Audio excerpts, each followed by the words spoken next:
Hello. Today we conclude Baijiu Week by talking about sauce aroma Baijius, the category defined by Motai.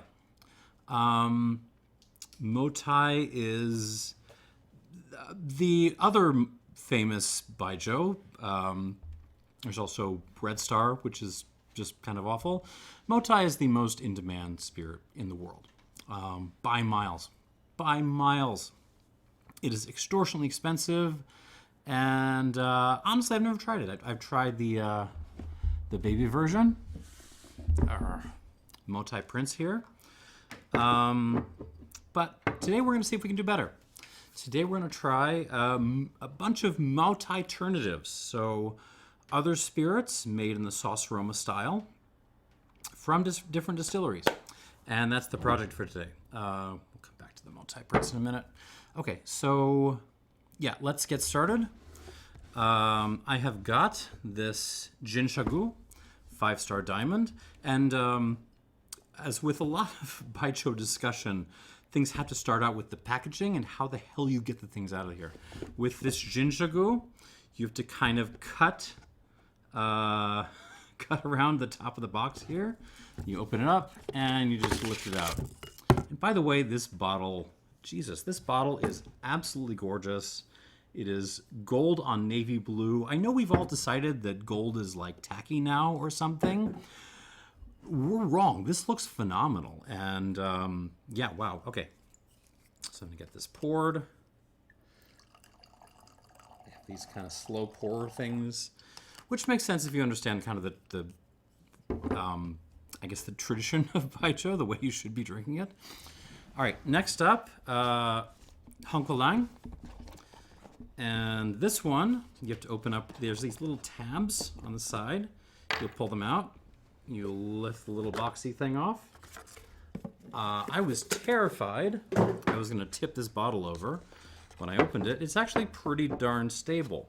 All right, and lastly, Baijiu. Oh, God. This is such a mess. Go away, little tabs. All right, Baijiu. This one, you just cut away, like get a pocket knife, cut away these things on each side, push the tabs in, and then it just lifts off like so. There's an element of theatricality to this, which I kind of appreciate. I mean, I feel like Scotland, like, you got to step up. Like China's killing it here. All right. So yeah, let's get these things poured. All right.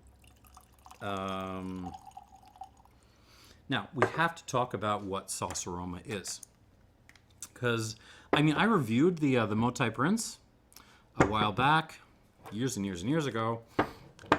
I don't think I'd wrapped my brain around how they actually make this stuff, so let me talk about it.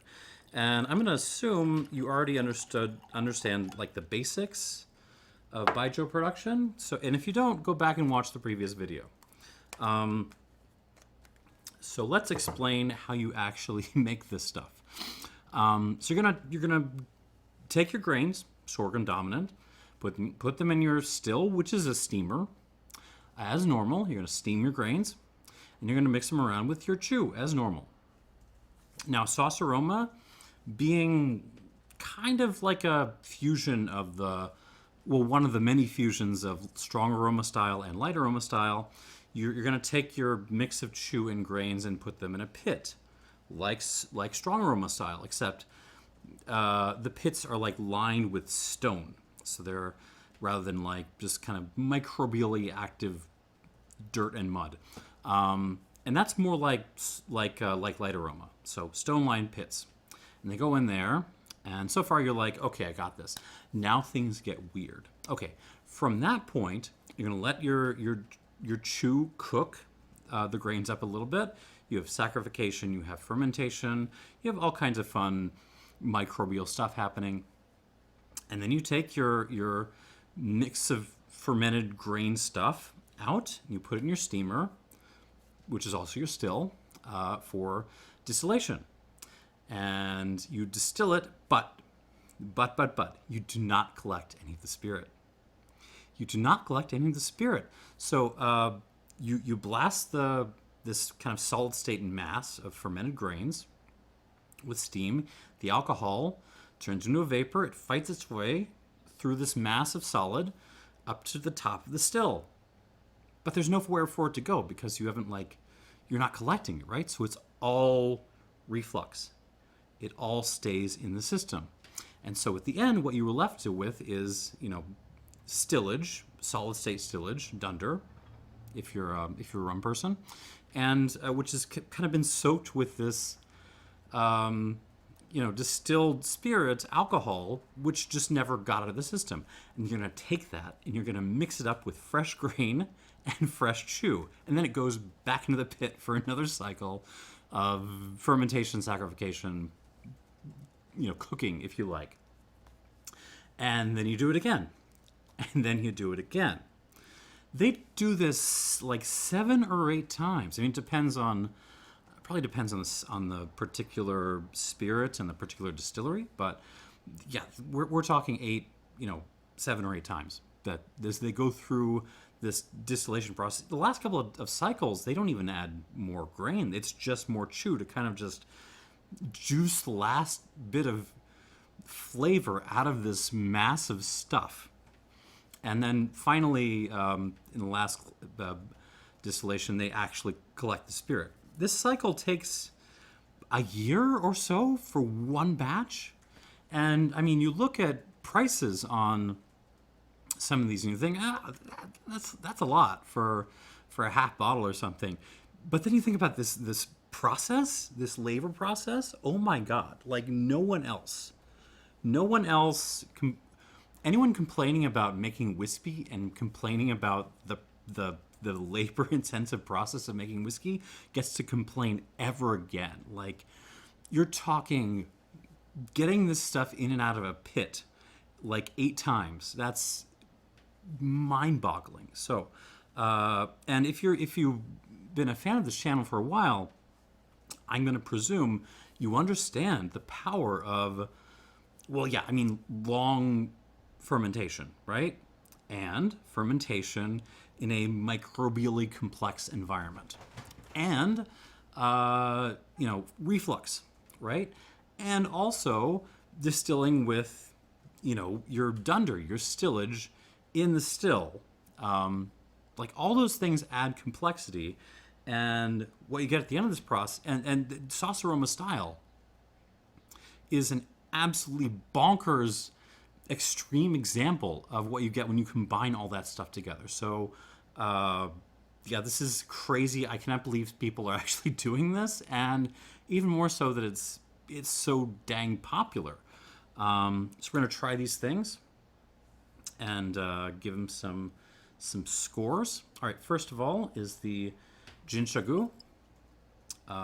There's a 3-star diamond. I went with a 5-star, which is a little bit more expensive, and comes with this absolutely pimpin' bottle. Look at this. So this is from Guizhou province. It's from much further southeast than Maotai.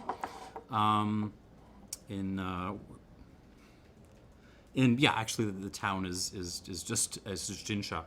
And I couldn't find an exact grain makeup on this, but it's sorghum and wheat, bottled at 53% alcohol by volume. Actually, I should talk about the Maotai Prince again, because I tried this before, and I thought it was okay. I thought it was not super duper complex, but the mouthfeel kind of made up for it.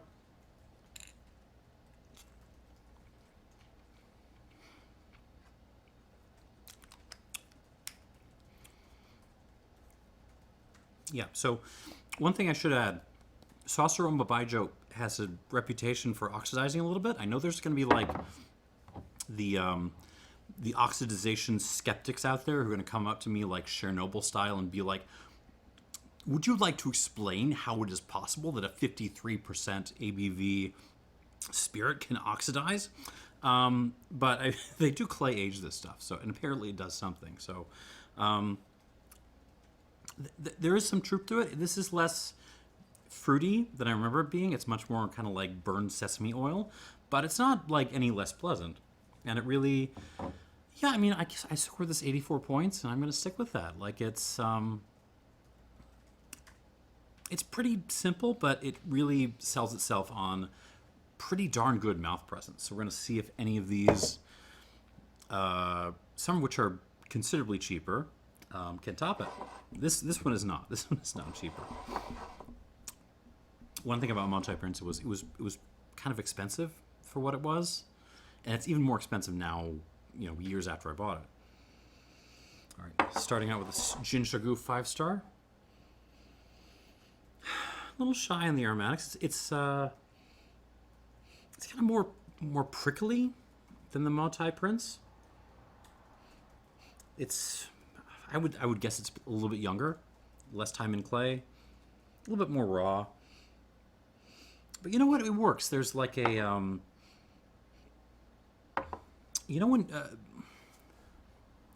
I don't know if anyone else had this experience. I grew up in the suburbs, and when you had lemonade in the suburbs, you didn't buy like a bottle of lemonade. No. You bought the like frozen lemonade concentrate. That's kind of what this smells like. It smells like lemonade concentrate mixed with like Ugandan dark chocolate, something like that. And yeah, I mean, so this is sauce aroma style is named after like soy sauce, and there is a little bit of like a heavy soy sauce note. It's not really intense. It's just kind of like there in the background. But yeah, that kind of like, so we're not talking kikkoman here. We're talking like the serious, like dark, heavy stuff that'll stain your fingers. Just a little bit of that. There's a little bit of something dairy, almost like a yogurt thing. Actually, no. Pepper jack cheese, which is like, I hate pepper jack cheese, but in this context, it's like nice pepper jack cheese. There's a little bit of fennel in here. Little touches of acetone. That's okay. Also some sweet tarts, weirdly enough. It's just a little note in the back, but it's there. And then like some like vegetables, like cooked vegetables, asparagus, maybe some like green onion in there. It's fun. All right, on the palate.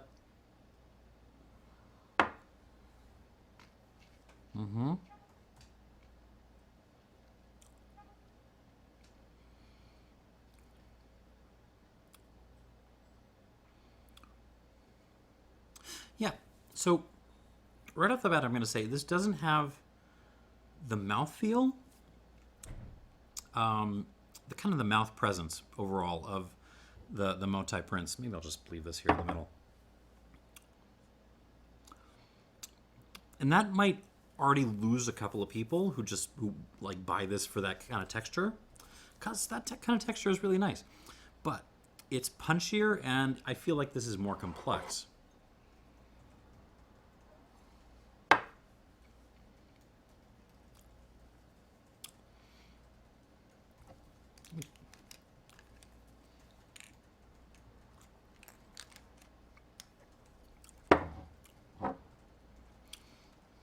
No. I mean, yeah, this hangs, the multi-prints hangs on longer, but I do think I like the Jinsha just a little bit more for my taste.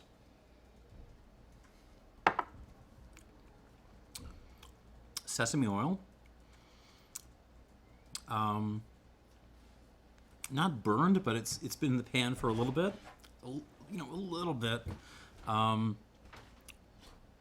Like a lemon, it's not really lemonade now. It's more like almost a lemon peel extract kind of thing. Melted dark chocolate, kind of all mixed together with fennel and that kind of heavy soy sauce thing. Plus maybe some stewed mushrooms and asparagus in there.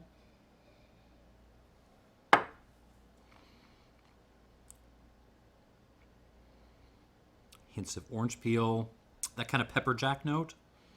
That's in there. Yeah, I think we've already found one that, at least for my taste, kind of I like better than the Motai Prince. It's not as like luxurious. It's not as, it doesn't massage my mouth in the same way. Put it that way. But it's very solid, and it just feels like it's got a little bit more going on for me. So we're going to add some water. This is 53%, so we'll add like, what, 2.5 squirts? That seems reasonable.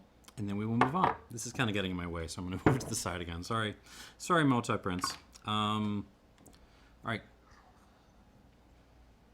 Next up, Honghua Lang. All right, so this is from a distillery we tried in the previous video. It is from the Sichuan Gulan Langzhou distillery, which, as the name implies, is in Sichuan province, rather than Guizhou province. And you might say, well, hang on, I read the basics of Baijiu, and I know that sauce aroma is supposed to be distinctive of Guizhou province, so what the heck is going on with this stuff?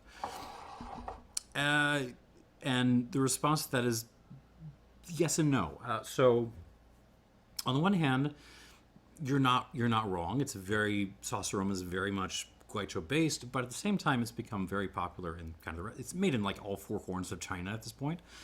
And also, I mean, look at the geography. So Motai, the town, is in Guizhou province, but it's on the far west side of Guizhou province. You go any further west, and you hit Sichuan. And the first place you hit in Sichuan is Gulan, whatever. And basically, this is like only 40 odd miles west of Motai Distillery. It's actually closer to Motai Distillery than the Jinsha distillery. So, I mean, there's that geographical thing, right? They're not really that far away. All right, so this Honghua Lang is the basic. Some sites are calling this a 10-year-old. I don't know if it's actually 10 years. I have no idea what age statements mean in China. Sorry, I just don't. But this is the basic one. There's also a 15, which is far more expensive. We're going with the basic one. This is sorghum and other stuff. I couldn't find a grain mixture on this either, but this was bottled 2023, and also 53%. All these were 53. And on the nose, has much more of a kind of a floral, high-toned aromatic character. Yeah, I mean, there's still like a lot of lemon peel on this. But then there's like some like rose and lavender, almost like incense ash. So you like burn some incense and you kind of like smelled what was leftovers like in like half an hour afterwards. There's some soy sauce on this, but this time it is the kikoman. It's that little bit of a lighter style. Black licorice, which I associate more with strong aroma, actually. But there it is. There's chocolate on this too, but it's almost more like that kind of slightly vomity chocolate you get in with Hershey's. So Hershey's Special Dark is what this smells like. I'm getting kind of green vegetables on this too, but it's more like a burned thing. There's a little bit of a burn character to this, which I like. So like burned asparagus and Brussels sprouts. Maybe some peanut oil, a little bit of like mala pepper, something like that. On the nose, though, it's kind of softer than the Jinsha gu. It's a little quieter. It's a little like more subtle. Definitely more high toned. All right, on the palate, here we go.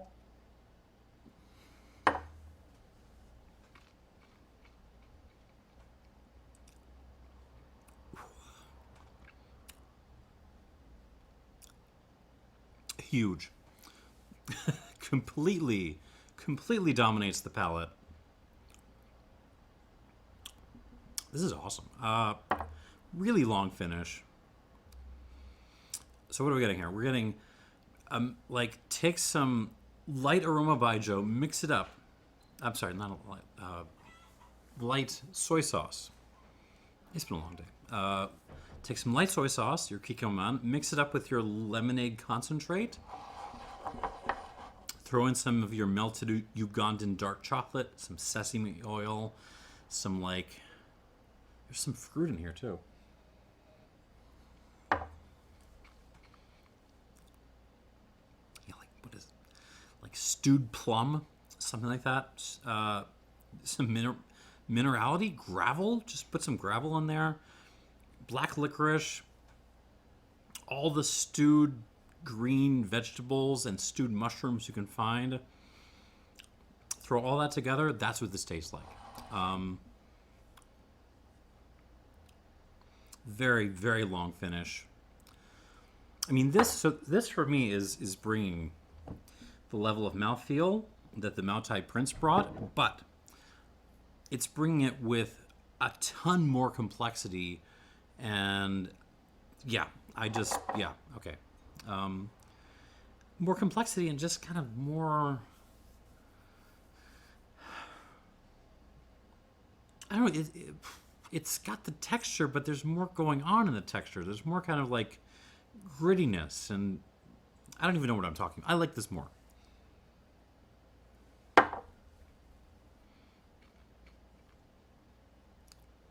It's got that kind of like aromatic ashiness in there too. The kind of incense ashes. This is nice. This is killer. Okay, so far like we've got 2 hits out of 3. I like both of these more than I like the Maotai Prince, and I mean neither one of these is cheap. Both of these are more expensive than the stuff in the previous video.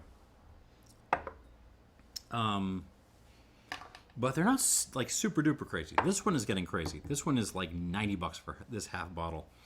But I'm intrigued to try it. So this is Shizhou, and this is the what are they calling this? Jiaokang 1988. Now I don't think 88 is actually the vintage on this. I think they just won some awards that year. I don't really know when. I couldn't find out as much about this as I would like. But the story behind this is it's a distillery in Jishui, which is still in Guizhou, but it's northwest of Maotai. It's still right on the Sichuan border. And this was a distillery that was independent for a long time and then was bought up by the Maotai group. So it's actually now called, I think that they just now call the distillery like Guizhou Maotai Zizhou, which is a little bit, sad. I feel bad for these guys because they're trying to do their own thing probably. But it's I guess you're never gonna get out of that shadow, are you? All right, so this is was very expensive, so I kind of bought it, rolling the dice a little bit. But let's see what we got. 52% wheat, 48% sorghum. There is actually grain mix on this. And by the way, this bottle, I don't think this bottle is as pretty as the Jinsha, but look at this. They put some like a little bit of some carving in the back. This is awesome. Again, Scotland, step up, y'all. All right, so 53% alcohol by volume, bottle 2021. Here we go. Okay, these others, like, can you find soy sauce if you go looking for them? Yeah, on these two, they're there. This one just straight up smells like soy sauce. Like, I'm just sticking my nose into a bottle. Like, it smells like food. This smells like food. It's dark and dense and very, very umami driven. There's little bits of fennel in this and maybe some like stewed lemony orangey stuff.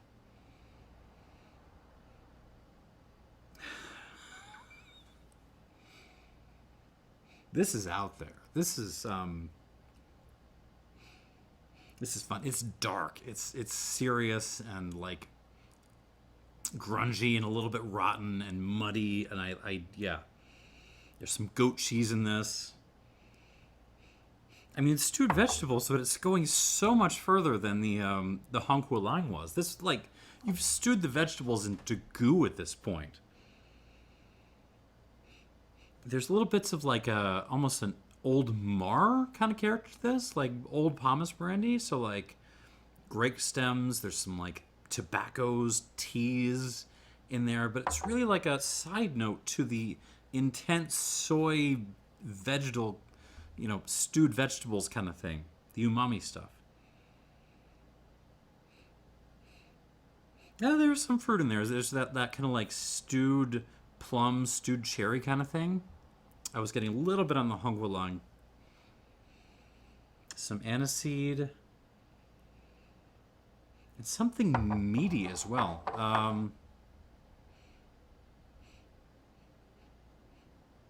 Maybe some like smoked brisket. Oh, that's absolutely what that. This smells like smoked brisket if you soaked it in soy sauce and fish sauce. That's exactly what this smells like, actually. There's a little bit of minerality in there too, like river clay. Super duper complex nose. Like $90 for a half bottle of this. It's not cheap, but on the nose, it's kind of bringing it a little bit. All right, let's see what happens with the palate.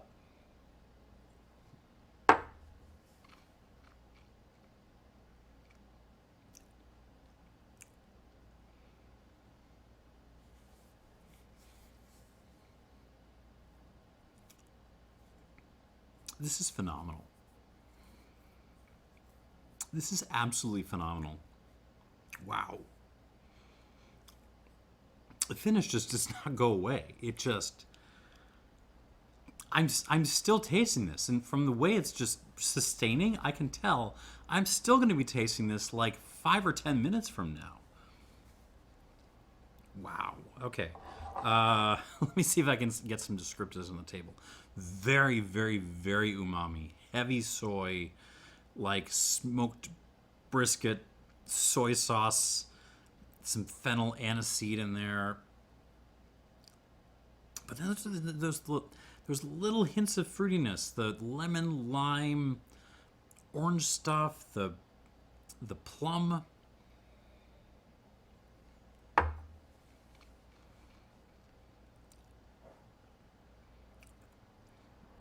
Okay, yeah. It's got the fruitiness, but it's also just got all the umami,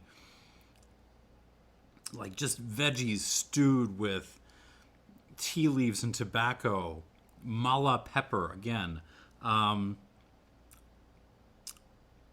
Throw some cherry in along with the plums.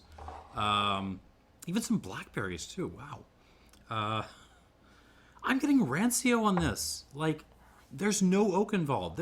This never touched oak at any point in its life. It came off the still and went into clay, and that was it. But I swear to God, this reminds me of some really old Armagnacs I've had that just got that kind of like ages and ages and ages in French oak kind of thing. That like old furniture meets like intense stewed fruit kind of thing.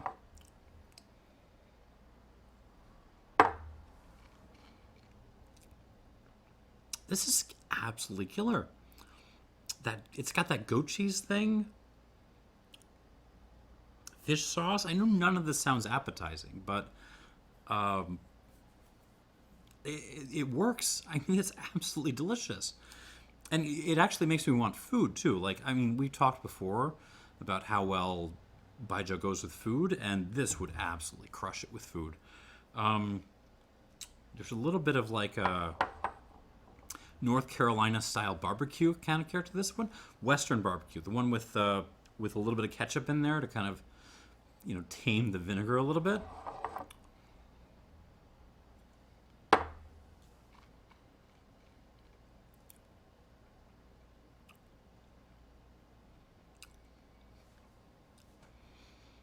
This is fantastic. I'm floored. unbelievable mouth presence. The finish just hangs and hangs and hangs. The mouth feel is fantastic. The mouth length is fantastic. I'm feeling this in my lungs. I don't care what you're drinking. You could be drinking, old 72 Broras, aged Long Pond Tex, ancient Armagnacs. I don't care. I don't care what you're drinking. You need to try this. I know it's $90. That's not cheap. It's absolutely worth $90. Unless this falls apart with water, this deserves your time. We're gonna add some water and come back to it. 1, 2, and a little more than that. I did add water to the Honghua Lang, right?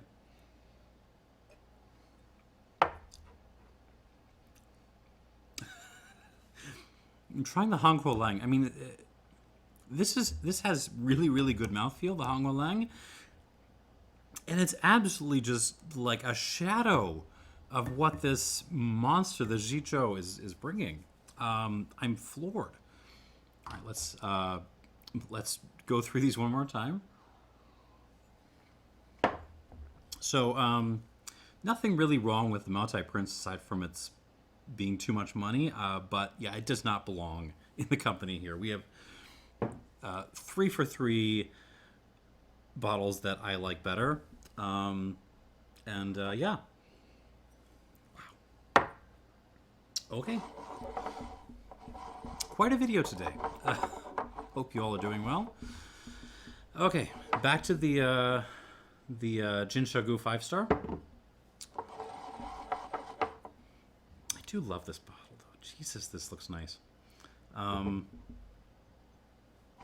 right, on the nose, see what we got.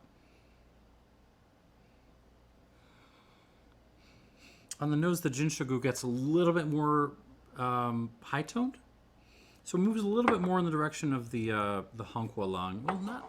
I mean, the Honghua Lang is doing more of a. It brings more of a aniseedy kind of thing. This doesn't. This is kind of bringing now lots of lemon peel and a little bit of flowers. That kind of acetone note is still there. Not really a problem. Nice. Okay, on the palate.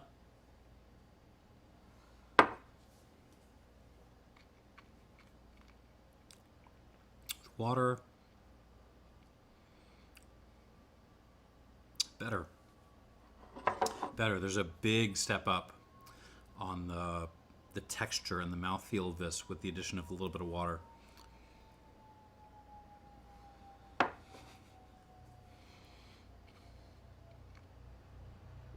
I know adding water to Baijiu is not traditional at all, and there's really no space in those little teeny tiny glasses. But if you have a bottle of this and you're feeling edgy, put a teaspoon of water into this. It really seems to like it. It brings out just better mouthfeel. A little bit of a lovely, there's a more of a desserty character to this. There's a little bit of a lemon bar kind of thing happening.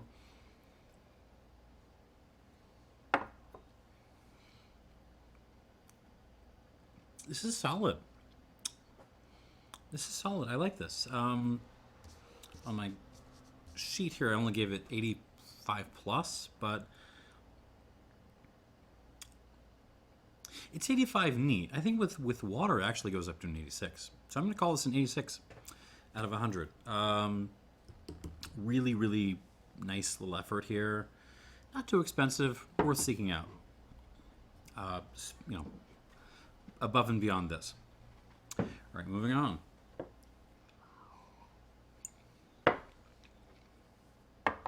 Back to the Honghua Lang with water. On the nose, yes, a little bit of a little bit more aniseed, and even some Lapsang Souchong comes out a little bit.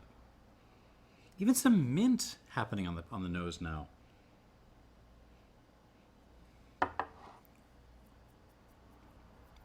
I really like this. I feel it's sort of being blown out of the water a little bit by the Chicho. But throw this in a different flight and it's running away with it. Like, this is a great little effort. And like, I love the little hint of aniseed, fennel, like absinthe stuff in this. Because it's so reminiscent of, Sichuan's strong aroma style. It's that little nod in that direction, which I appreciate. On the palate.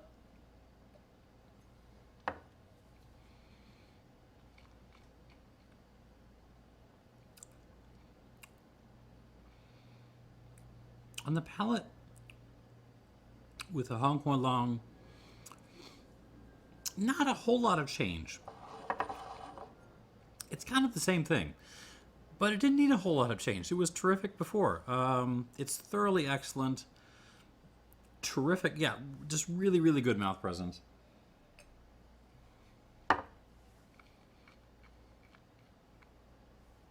I like this a lot. Yeah, it's a sauce aroma Baijiu. Couple, an hour's drive west of Moutai. And it brings a little bit of, I hate to stereotype too much, but it brings a little bit of Sichuan character. It brings a little bit of that kind of fennel, aniseed, mala spice to the style. And I like this a lot. It might be the best value here. I'm going to give this 88 points. 88 points for the Honghua Long. And let's move on to this monster, Zizhou.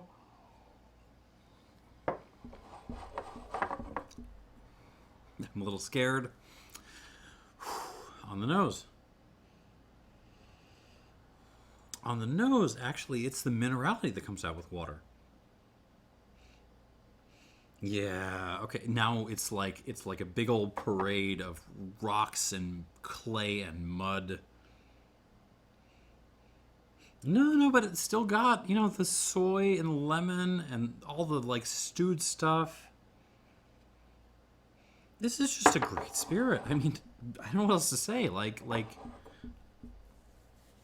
if you've never tried anything like this, you need to try something like this. This brings some character. Yeah. On the palate, here we go. Oh,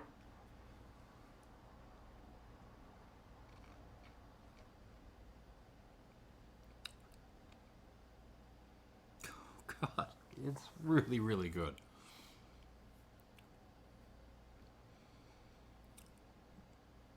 Not a whole lot of change with water.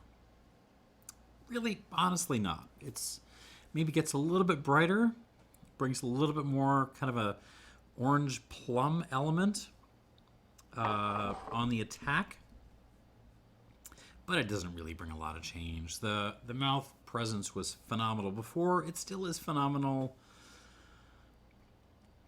Yeah.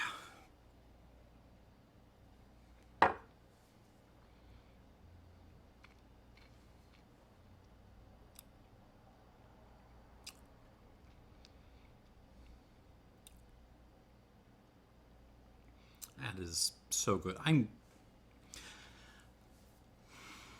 am so used to trying expensive whiskeys, even expensive brandies and rums. A lot of the time, expensive, mezcals, and finding out at the end of the day that they're good, they're really solid, they're delicious, but they just ultimately aren't worth that price tag. This is worth that price tag. Like, this is, I know $90 for half a bottle is a fair bit, but I swear, this is, if you are looking for a Baijiu to kind of convince you of the top end potential of the category. I seriously urge you to seek this out. I'm going to give this 92 points. It's that good. Shicho Zhaokang 1988, 92 points. And you heard it here. Good lineup today. So 86 points for the little Jinsha 5-star. Nice little effort. Not expensive. Not cheap, but not expensive. Honghua, also very, very good. And bringing just kind of doing it in its own style, which I really like. And the Shicho, which is just a monster. And that's what we got. 86, 88, 92. Thanks for watching, and cheers.